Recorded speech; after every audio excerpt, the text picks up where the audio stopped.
Once upon a time, in the heart of the Ashanti kingdom, there lived a wise and noble chief named Badu.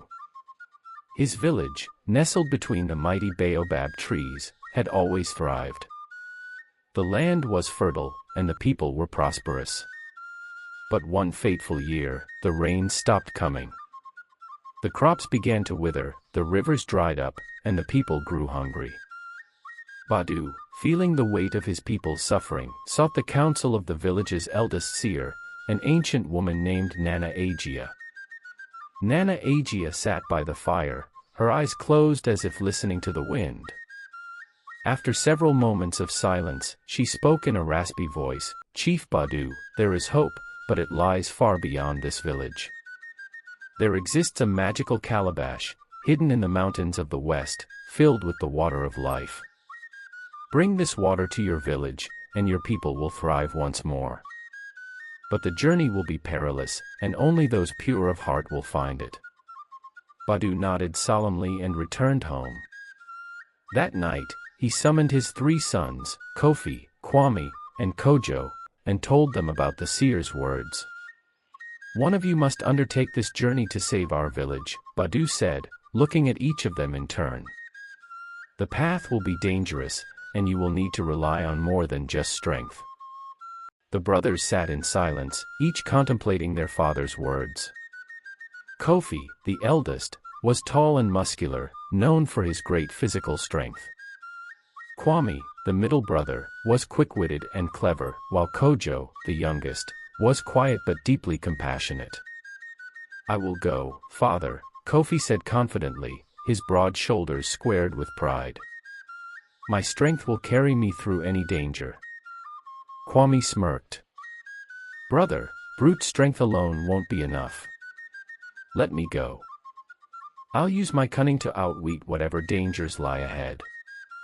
Kojo, however, remained silent, unsure of himself but determined to help. Badu considered their offers and said, "The journey is too dangerous for one of you to go alone.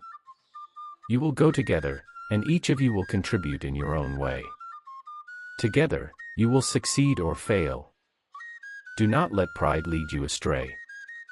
And so, the 3 brothers set off early the next morning, with nothing but a small bag of provisions, their father's blessings, and a map drawn by Nana Agia. The sun was hot, and the dry wind carried with it the scent of parched earth. The journey to the western mountains would take several days, and the brothers knew they had to be cautious. As they walked, Kofi took the lead, cutting through the thick brush with his machete. Kwame kept his eyes on the map, guiding them through the treacherous terrain, while Kojo lingered behind, watching the horizon and the sky. He had a strange feeling deep inside, as if something or someone was watching them. By the 3rd day, they had reached the edge of a dense forest, known to the villagers as the Forest of the Forgotten. Few had ventured through it and returned. The trees were so tall they blocked out the sun, and an eerie silence filled the air. As they entered, the temperature dropped, and shadows danced around them. "We must be quick," Kofi said, his voice strong. "If we move fast enough, nothing can harm us." Kwame rolled his eyes. "Always with the brute force. This place requires intelligence, not muscles." As they bickered, Kojo noticed movement in the trees above. He squinted and whispered, "We're not alone." Suddenly, from the shadows, a voice cackled, low and menacing. "Ah, 3 brothers, so brave, so bold. But will they pass the test, or will they fold?" The brothers froze, searching for the source of the voice. It wasn't long before a large spider, black as night and twice the size of a man's hand, descended from the trees. It was none other than Anansi, the trickster god. "Anansi," Kwame gasped. "The stories say you like to play tricks. What do you want with us?" Anansi swayed on his silk thread, chuckling. "What do I want? I want entertainment. You seek the water of life, don't you? A noble quest. But the path is fraught with challenges, and not all of you will make it unless," His many eyes gleamed as he spun a web around a nearby branch. "Unless you play my game." Kofi stepped forward, chest puffed out. "We don't have time for games, Spider. Out of our way." Anansi's eyes narrowed. "Oh, you'll play, or you'll never leave this forest." The brothers exchanged glances, and Kojo finally spoke. "What is your game, Anansi?" The spider grinned. "Simple. I'll ask each of you a riddle. Answer correctly, and I'll guide you safely out of the forest. Answer wrong, well, let's just say you won't enjoy what happens next." Kofi scoffed. "Riddles. Easy. Ask your questions, Spider." Anansi's smile widened. He looked at Kofi and asked, "What runs but never walks, has a bed but never sleeps, has a mouth but never speaks?" Kofi frowned, thinking hard. He was not used to riddles and found himself growing impatient. Runs but never walks. What kind of nonsense is that? Kwame sighed. "It's a river, Kofi. The answer is a river." Anansi's eyes twinkled. "Correct. But that wasn't your riddle, clever one. Now it's your turn." Kwame smirked confidently. "I'm ready." Anansi's voice dropped low. "What is so fragile that saying its name breaks it?" Kwame's smile faltered. He thought hard, his mind racing through possibilities. Fragile, what could be so delicate that even speaking it would destroy it? As the seconds passed, Kojo leaned forward and whispered, "It's silence, brother." Kwame's eyes lit up. "Silence. The answer is silence." Anansi clicked his legs together in approval. "Well done, well done. Now, for the youngest." Kojo swallowed hard, feeling the pressure mount. Anansi turned all his attention toward him, and the air seemed to thicken. "My final riddle for you, boy, the more you take, the more you leave behind." "What am I?" Kojo's heart raced. He didn't have Kwame's quick mind or Kofi's confidence, but he closed his eyes and thought deeply. "The more you take, the more you leave behind." Suddenly, his eyes snapped open. "Footsteps. The answer is footsteps." Anansi let out a loud, satisfied laugh. "Bravo. You have passed my test."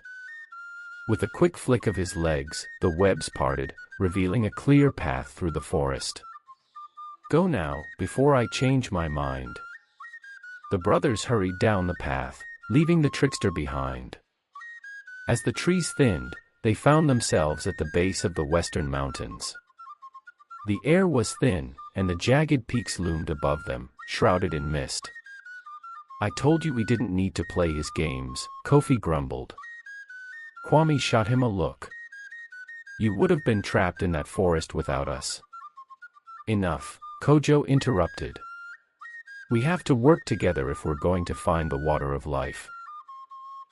They began their ascent, the path becoming steeper and more treacherous with every step. Hours passed, and the brothers grew weary. Just as they were about to collapse from exhaustion, they came upon a massive cave, its entrance flanked by two ancient statues of warriors. Inside, they could hear the faint trickling of water. "This must be it," Kwame exclaimed, rushing toward the cave. "Wait!" Kojo called out, grabbing his brother's arm. "It's too easy. There's something wrong." Kofi frowned. "Don't be ridiculous. We're at the end of our journey. Let's go." But as they stepped closer, a low growl echoed from within the cave.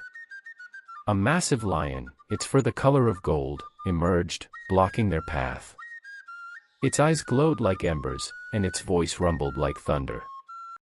"Who dares to enter my domain?" The brothers froze in terror. "We are here to take the water of life," Kofi said, his voice trembling slightly. The lion's eyes narrowed. The water of life is not for the greedy. Only those who are worthy may take it. Prove your worth, or face the consequences. Kofi, as always, stepped forward first. I am strong. I will fight for the water. The lion roared, shaking the very ground beneath them. Strength alone cannot win this battle. Kwame, thinking quickly, tried to reason with the lion. We need the water to save our village. Surely you can understand the desperation of our people. The lion remained unmoved. Intelligence is a gift, but it is not enough. Kojo stepped forward, his voice steady. We do not come here for ourselves. We come for our people. The land is dying, and they have no hope.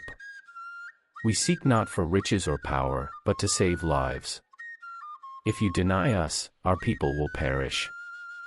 The lion's eyes softened slightly. Compassion. You understand the weight of your quest. The lion stepped aside, revealing a small spring within the cave. Take what you need, and no more.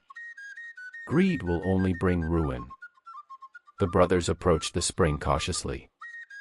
Kojo knelt down, filling the calabash with the clear, sparkling water. This is enough, he said quietly, looking at his brothers. With the water in hand, they made their way back down the mountain. The journey home was long, but they were filled with hope. Upon their return, the village rejoiced. The water of life restored the land, and the rains soon followed. Chief Badu embraced his sons, pride filling his heart. You have done more than bring water to this village. You have proven that together, with strength, wisdom, and compassion, you can overcome any obstacle. The brothers never forgot the lessons they learned on their journey, and neither did the village. From that day on, the story of the three brothers and the wisdom of Anansi was told for generations, a reminder that true strength lies not in one's individual power, but in unity and understanding. And so, the village of Baobab thrived once more, nourished by the water of life and the wisdom of its people.